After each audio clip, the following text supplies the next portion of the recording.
Hi, I'm Nina Teerilahti and I'm doing this recording of my Knutpunkt talk because all of my friends who wanted to listen to the talk couldn't be at the conference.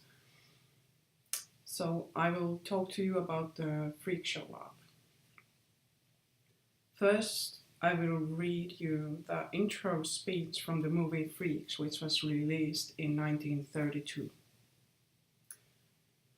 We didn't lie to you, folks. We told you we had living, breathing monstrosities. You laughed at them, shuddered at them, and yet, but for the accident of birth, you might be even as they are. They did not ask to be brought into the world, but into the world they came.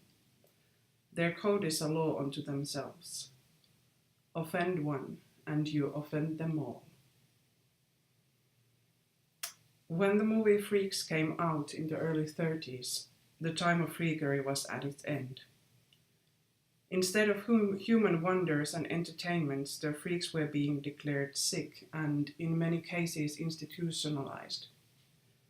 The freaks were closed away and hidden from normal lives, out of respect for their humanity. The freaks could not even be a form of entertainment anymore.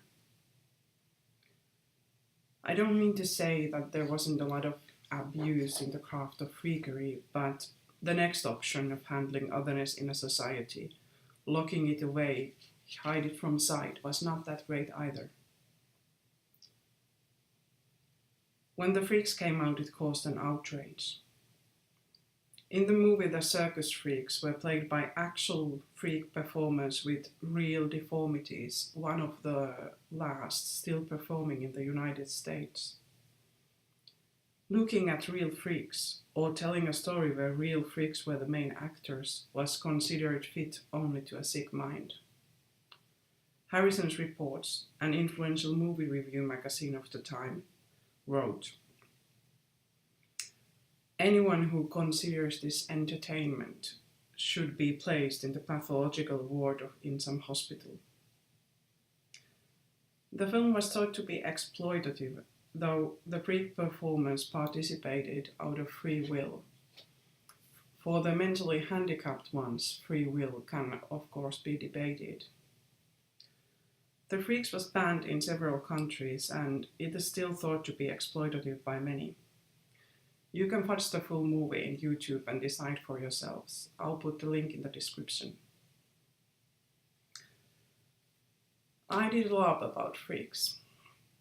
I was the Freak Show's main organizer and art director. The movie Freaks was one of the big inspirations behind the project. And the subject of freaks is still as controversial as it was in the 30s. The movie Freaks was thought to be abusive because it had real deformed freaks performing for the viewers' entertainment. The freak show LARP was thought to be abusive because normal-bodied people would be portraying deformed freaks. The Freak Show was a gothic horror LARP about the final performance of the last Freak Show. The game ended with the devil coming to take them all to perform for him forever. The LARP was held last September in an abandoned amusement park in Finland. It was an international game with 45 players and around 20 people of crew and extras. In the LARP we had a vast ruin of an amusement park filled with strange stuff where we could build as we like, and also a real circus tent with light and sound equipment. During the event the players performed on stage like a real freak circus and also arranged sideshow acts for an audience. I really wanted to show you some of the freak characters from the game, but unfortunately they were not available for making this video. I would have loved to show the conjoined twins having a pie eating contest, the scaled lady belly dancing, or the raging monster singing a beautiful serenade. It would have ignited all the right emotions. Is this right? Am I allowed to enjoy this? Can I be moved by this? All this contradiction around freakery and otherness was at the core of the freak show lab. It's not black and white. It's impossible to have just one truth or opinion about. There are no photos of the LARP. Photography during the event was forbidden. But we documented the LARP by having artists on site drawing and painting impressions of the events. I will talk more about this unusual documentation method at the end of my speech, but for the rest of this talk, you could put a slideshow of these documentation pictures going on in a separate window. In Knutpunkt, I would put it go on behind me. I'll put the link into the description.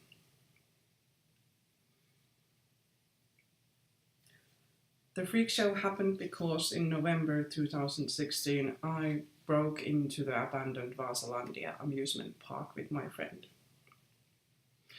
It was a very gloomy, grey, rainy, freezing day, the kind you get by the sea in Finland in November. We crawled through a gap in the fence and entered this unplace of abandoned buildings, plastic statues and remains of fairground rides. Suddenly we were outside law, society and all things normal. We felt free. We ran and laughed, but the deeper we went between the forgotten, decaying structures, the sadder we felt. We stopped laughing and walked silent. The plastic crocodile was frozen into its pond. The paint was peeling from the cowboy panda. To me, the place seemed to tell that the price for true freedom is always abandonment. The amusement park was free of its purpose, outside society's definitions and expectations of it, but it was also dying. It was a strong moment, and I knew I had to try to share it. The next day I called the owner of the park and he agreed on having an event held there. I negotiated a rough budget with him and a plan on how to arrange a LARP in the ruins. There was a potential buyer for the site and it would probably be demolished by the end of the next year. I had roughly 10 months to make it all happen. After I knew it might be possible to have a LARP in the abandoned Vasalandia, I searched for a good idea. The LARP should be about otherness, being an outcast from normal society and the price of freedom. From the start, I knew it had to be horror. Horror is a genre that gives us the freedom to process tragic human experiences we couldn't use in other genres. For example, it's not a coincidence that all of the child main characters in Stephen King's It are abused by their parents in a way or another. You can't have abused children as the main characters in a story in any other genre, though they do exist in our common everyday lives. They just have to hide their everyday life experience to not shock anyone else. These kind of stories can only be told in movies we expect to shock us. I knew I was going to tell stories that would be tragic, could be real, and would shock, so horror was the right choice. When the last freak show and a deal with the devil popped into my head, I felt it was perfect. I tested whether the idea would fly by making a Facebook group for the project. To my surprise, within the first day, the group had almost 300 followers. The concept seemed to resonate with the international LARP audience. I made a project plan and budget sketches and decided this could actually work, though it was a very risky and uncertain venture. At this point, I had nothing but an idea and a possibility. I gathered an international crew of enthusiastic LARP creators, of which I knew only one from before, and we started working in December. We had 9 months to make a dream come true. All in all, it was a crazy ride, but I am not disappointed with the results. Results are very hard to define for a LARP. I did create an opportunity for experiences that the participants themselves thought were very important to them. 4 people took tattoos after the freak show to always remember what it meant to them.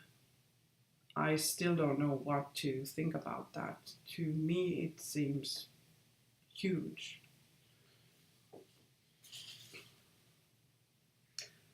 I will read to you a short scene from the LARP written from the character's perspective by the player Hanna Freeman. The character Vic, the hermaphrodite, has been flirting with Spider, the conjoined twin, just to make someone else jealous. Vic is a rebel, one of those who think that everyone should live free like the freaks and that they should fight to make it happen. The conjoined twins, Mabel and Spider, are young women, and lately Spider has been constantly rebelling against her more conservative sister and also having strong crushes. During the game, the conjoined twins were actually bound to each other from the hip with a harness. So this is a scene from Vic's perspective.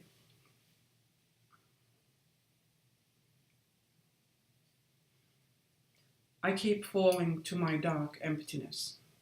When I'm all alone, after the rehearsal for the show, when Charlie is not around keeping me distracted. Suddenly I hear loud yelling. Mabel, the conjoined twins, runs down some stairs. Just Mabel. My heart stops and I run up the stairs and find Spider in the dark with the witch. She is bleeding heavily. They are separated. I ask her why she did such a thing and I fear the answer. Because of you. I help her up, get her to see the doctor, try to calm her down. She says she wants to be with me, alone with me, just once, even though I don't love her, she doesn't scare. Spider wants me to sleep with her. She is in pain. Mabel is in pain. Stupid, stupid girl. I am a monster for doing this. As we see in this small part of all that happened in the Freak Show Lab, freedom is a very complicated thing.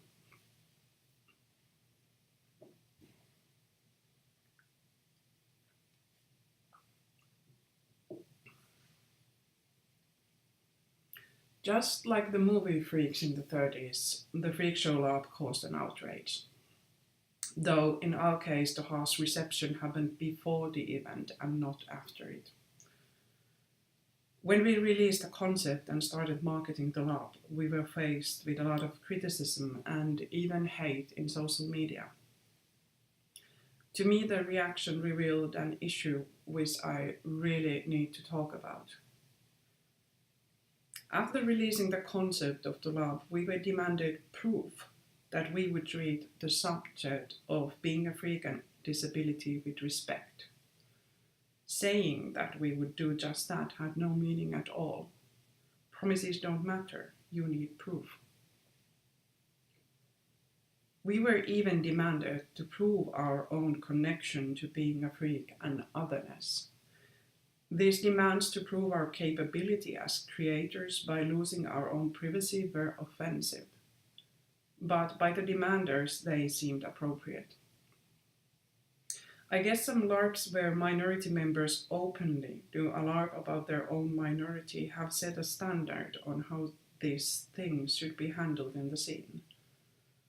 But losing your privacy is a hard price for telling a fictional story.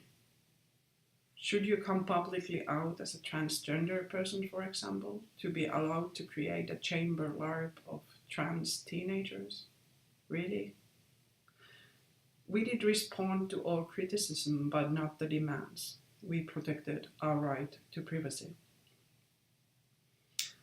All the social media conflicts took a lot of effort and time, which we could have used in making the event better.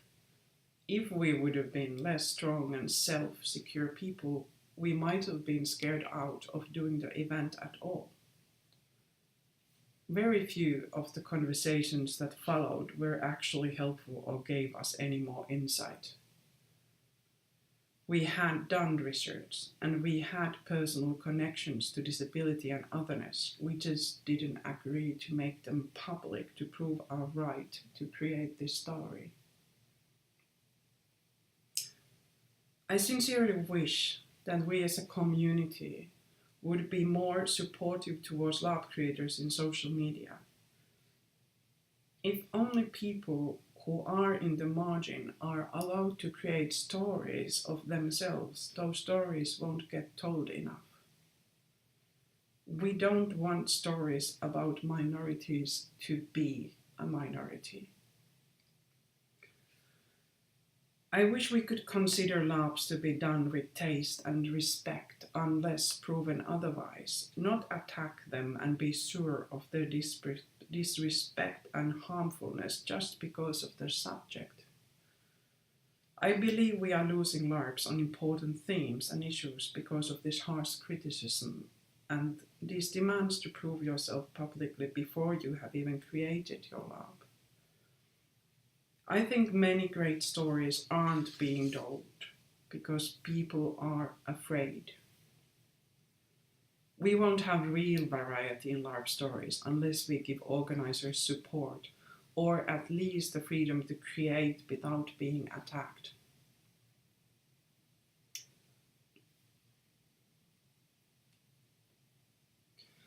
All of the feedback we got from doing this from people not directly involved in the project was not negative.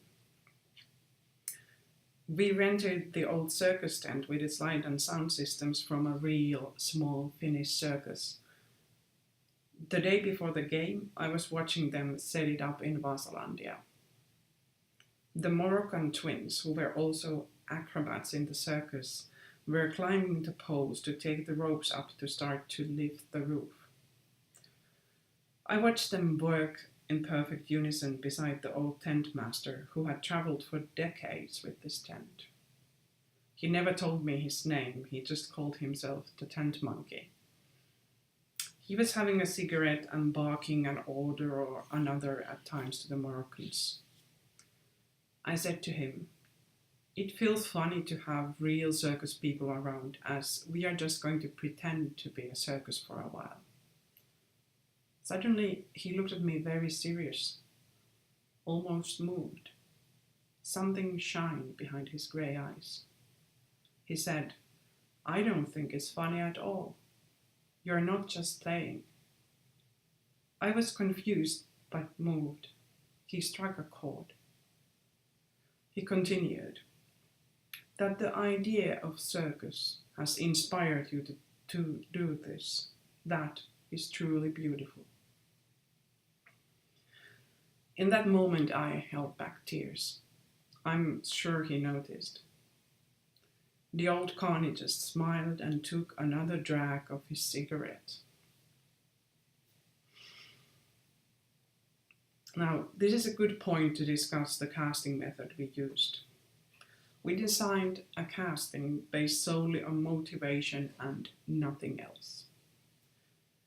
We published the characters as concepts with a name, role in the group, requirements to play the character if any, and a short description. For example, like this: Janos. Role in the circus. Medium, you speak to the dead. Description: there is a huge scar where your sister used to be, but you never lost her. You can feel her. She whispers to you from the other side and she delivers messages. You wait eagerly to join your sister, but have not yet fulfilled your purpose.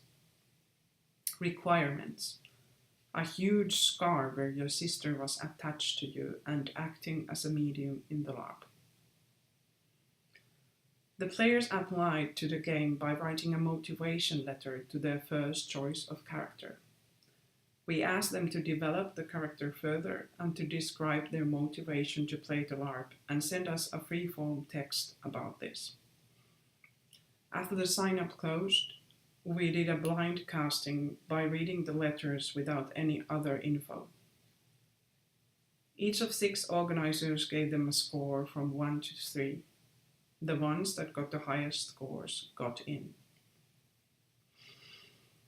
It was pretty easy to spot the applications that had motivation and inspiration to play the character. We did not evaluate the quality of writing, but the ideas that were expressed and whether there were any. Some of the application made us super excited and inspired. What I personally liked about this casting process was that we never asked, for example, country of origin, age, gender, or any other irrelevant info that is often asked in signups on the excuse of guaranteeing variety in the player base. All we asked for was what we thought was important: motivation. Well, we did ask about any special requirements if you were applying for a discount ticket, but this information was not part of the blind casting. I actually still don't know what countries the players were from, what their genders or ages were, and why would I? They were all motivated and awesome. I'll read you a part of one of the application letters we got. This is for the character Birdie, written by Renee Peterson. Birdie was a freak with feathers growing out of his skin and worked as the drug dealer of the group. He sold drugs to both customers and freak circus members. It's Tuesday. Birdie lets out a sharp, pitchy laugh and tries to keep the conversation going. His upper body and arms are a full coat of feathers, some dark and some colored and accented, as if meant for showing off or performing a mating ritual. His lower half is covered in loose cloth. Beads and shinies gleam from every here and there. On blessed days, he shows his colors, and dares believe he is part of this place. Today is a cursed day, and Birdie is a fidgety tall freak trying to be small and socially lubricating. If his sad, evasive eyes didn't betray him, the nervous biting at his plucked hand would. His left hand is clutched near the belly, thumb and index fingers trying to cover the talons that are his outermost 3. It's Friday. Birdie is all banter and friendship. Don't worry, mate, I'll look after you. We all do. It's May. Birdie is out back after he threatened to claw the face off a customer that touched him. You idiot bird. It's not about them, it's the new one treating others like piss. It's early summer. You seem like a nice person. Let me get you some of my special stash. It'll make your dreams more vivid than you could ever imagine. Birdie is the punishment from God his mother told him he would be.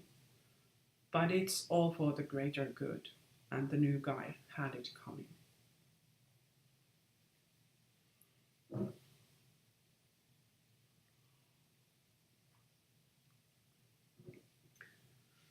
What I enjoyed the most in this project was working with the players. We created the characters in a discussion with the players. The process started with a video call or a chat connection to brainstorm and sketch out the character based on the initial concept. After the first discussion, we wrote the characters together. We used open Google documents that both the player and the writer could edit. In some cases, this work and discussion continued all the way up to the game. We did this mainly because of 2 reasons.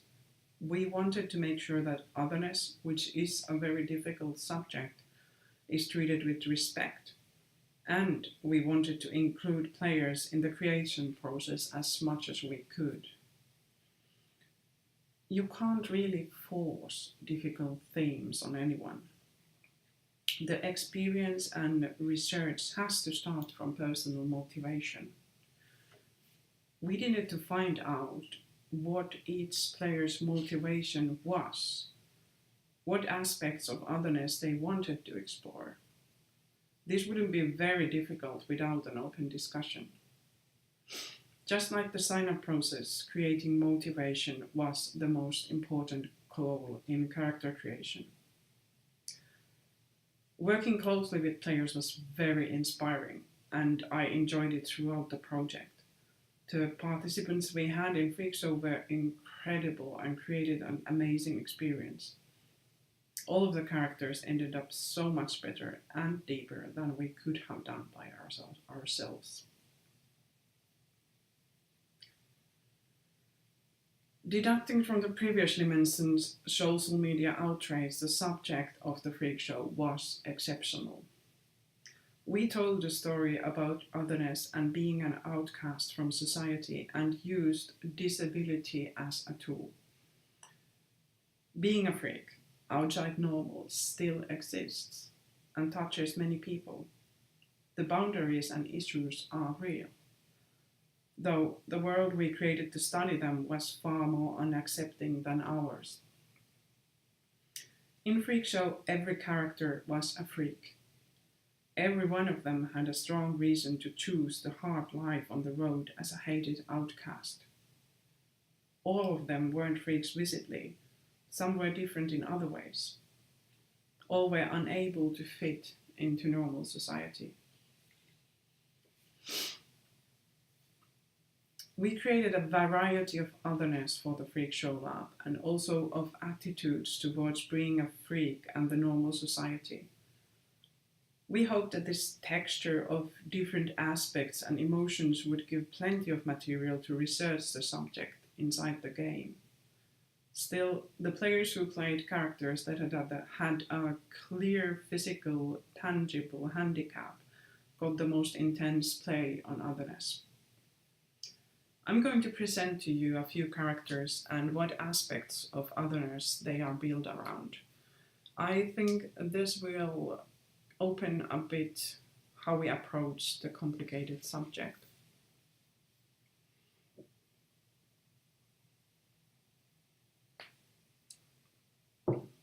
The most unusual of Freakshow's characters were based on real life stories of freaks and freakery professionals. I'll tell you a short story which one of the characters was based on. There was a freakery professional, a sideshow artist, who presented freaks. He presented a young woman who was originally found from a small rural Mexican village. The woman was short, covered with black hair, had a pronounced brow, big nose and ears, and almost a snout-like structure because of thickened gums. It all made her look much like an ape. She was presented as a mix between an orangutan and a human born out of unholy lust. One of her stage names was the Baboon Lady. Her presenter ended up marrying her. Soon after she became pregnant, gave birth to a child with the same deformities, and her and the child soon died out of complications. But now starts the really interesting part. The husband had both his wife and dead newborn mummified and continued to earn a living by presenting the preserved corpses.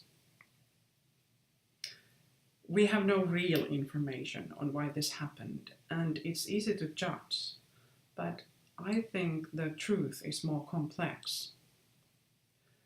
The ape woman had a pretty good status for a freak. She had learned how to read, was well educated, and got married. Her husband clearly did not treat her like an animal. Her freak performances were their only income. The husband did not lose just his wife and child, he also lost his livelihood. He did not have another profession he could resort to. What could he have done? From this real story, we created a version of deep sorrow and loss for the freak show. It portrayed the inability to let go and the otherness brought on by grief. The man who still portrayed his wife's mummy a year after her death divided opinions even inside the freak family. Some of them were plotting to steal the money and give it a proper Christian burial. So even the members of the freak circus had different limits of acceptance. To some, the mummified remains of their former friend on display was of no significance, and to some it was unacceptable. In real life, we all have different limits in facing otherness, and the limit is always somewhere. For example, you might say that you are tolerant towards transgender people even though you have no personal experience. To you, they are the other, but you're a good tolerant person. You have nothing against them. Still, you might hit a limit and experience shock. What if your coworker comes out as trans? What if your child's teacher is trans and in the process of transitioning? What if your own child is trans? What if you suddenly realize you are transgender? The closer you get to yourself, the more difficult acceptance is. We wanted to have this presented in the game, so we built a character around it. The character Juliet had fallen in love with a freak, a man with a clear deformity, and she eloped with the circus to be with him. Still, she was afraid of the other freaks in the circus. She couldn't look at them without feeling disgust and tried to avoid them. Now she was pregnant.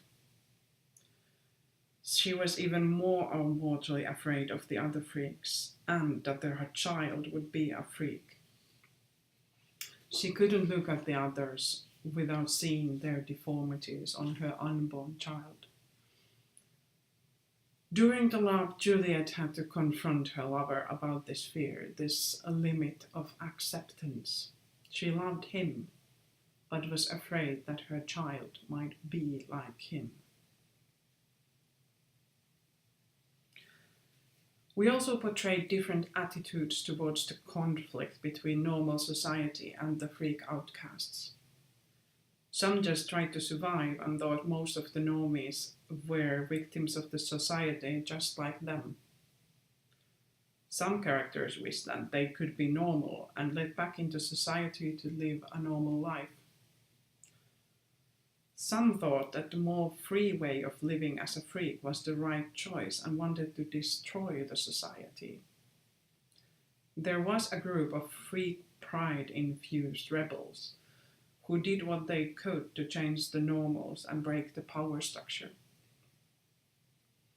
One of them was the fat lady, or man, of the performing group, who was leading a one-person sexual rebellion.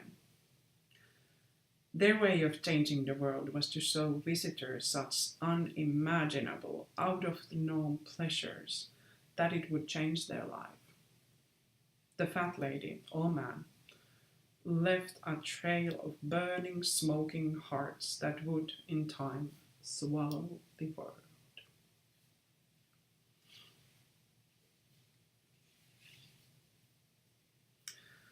Part of why the freak show larp felt so special was that no photos and videos were not allowed.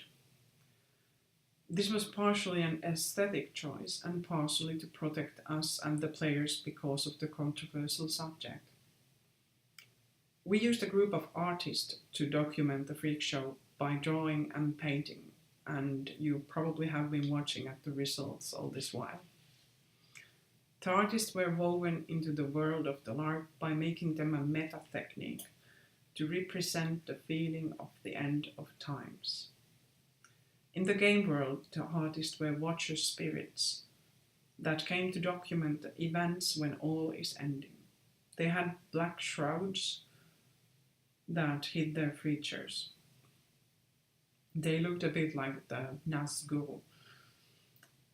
Whenever a watcher spirit stopped to draw a player, the player felt the gaze of God or devil on them. The watcher spirits created some very intense moments in game. For example, when the fiddler who had made a deal with the devil was playing their instrument with heart-breaking beauty, and 8 watcher spirits were flocking around her, drawing her. She could truly feel the devil listening to her. So close she could almost feel the flames. The time to finally pay the price for her gift was close. In my opinion, the drawings captured the mood of the game in a beautiful way. Fleeting impressions with heavy interpretation fit the freak show far better than photographs.